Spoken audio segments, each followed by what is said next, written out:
So now let's talk about the fluorescent microscope. The fluorescent microscope works a little bit differently than the bright field compound scopes we used in the lab. And I'm going to draw the microscope from the side view rather than the front view that I used for many of the tutorials that we've done. And of course, the microscope, it has a series of microscope objectives, and we'll call this one the 10X. And it has a stage, and you put your slide on the stage, and then your sample, in this case, this piece of brain tissue, which has been labeled for kinesin, which was labeled with a secondary antibody conjugated to green fluorescent protein, so it's green. We have the amyloid precursor protein, which was labeled with antibodies of red, conjugated to red fluorescent protein. And then we have tubulin, which is the molecule that creates microtubules, the roads that kinesin moves along, and those antibodies were ultimately conjugated to blue fluorescent protein. So one's going to be green, one's going to be red, and one's going to be blue. So let me just draw a sort of a side view of the microscope.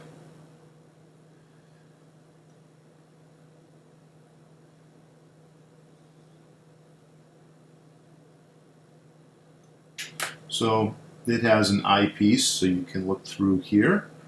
And it also has what they call a trinoc port, which our microscopes have too, which holds onto the camera, just like our scopes in the lab. So there's a trinoc port. One of the main differences is that the light does not come from the base down here, like the microscopes in the lab. The light source comes from a box that has a very bright light bulb inside. And then it has an oil-filled tube that goes to the back of the microscope like this. And the light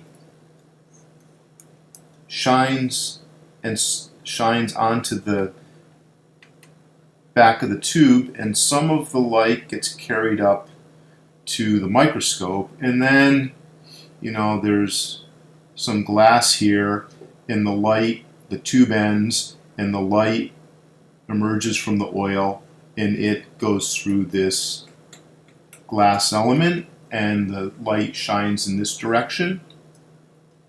And then they use a mirror that deflects the light down in this direction. So if we want to look first at green fluorescent protein, that is kinesin, we want to look at the distribution of kinesin inside the cell, we've already said that green fluorescent protein needs energy from blue light. In the jellyfish, it came from acorn, and the acorn gave off blue light and stimulated green fluorescent protein, and then the jellyfish, the green fluorescent protein, gave off green light, and that's the dominant color. It's sort of a mixture. When the jellyfish glows, it's a mixture of acorn blue light and GFP green light. So you need blue light to stimulate green fluorescent protein.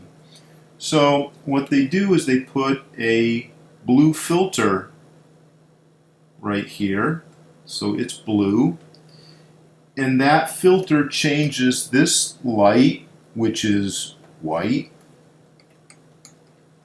into blue light.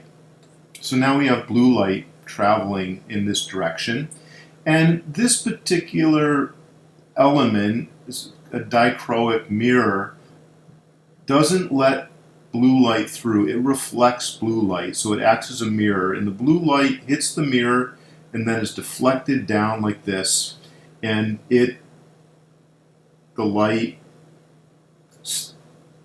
falls onto the piece of tissue, and it stimulates any green fluorescent protein that's in here, and some of that green light goes back up through, it goes out in all directions, the light, but some of the light goes back through the microscope objective, and then this dichroic mirror allows green light to pass through, and it passes through to the detector on the camera, and it creates the image of the tissue fluorescing with green fluorescent protein wherever kinesin is found within that tissue.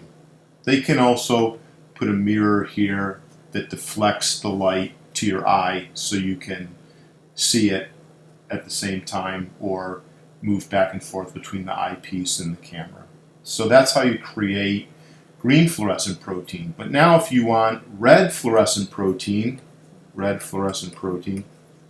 that's stimulated by green light. And so you need to remove this blue filter and replace it with a green filter. And you would then take a photograph of the red fluorescent protein, and finally you would put a different filter for blue fluorescent protein, and you would capture all three of these images sequentially and then compile that information in the camera. Usually the camera is hooked up to a computer, and the computer has software on it that does all of this stuff for you. So it builds the overlay of the three different colors. This phenomenon is called epifluorescence, and they are using the 10x microscope objective both as the condenser lens to focus the light onto the sample, as well as the objective lens to capture the image or the light information coming from the sample. This is referred to as wide field fluorescence.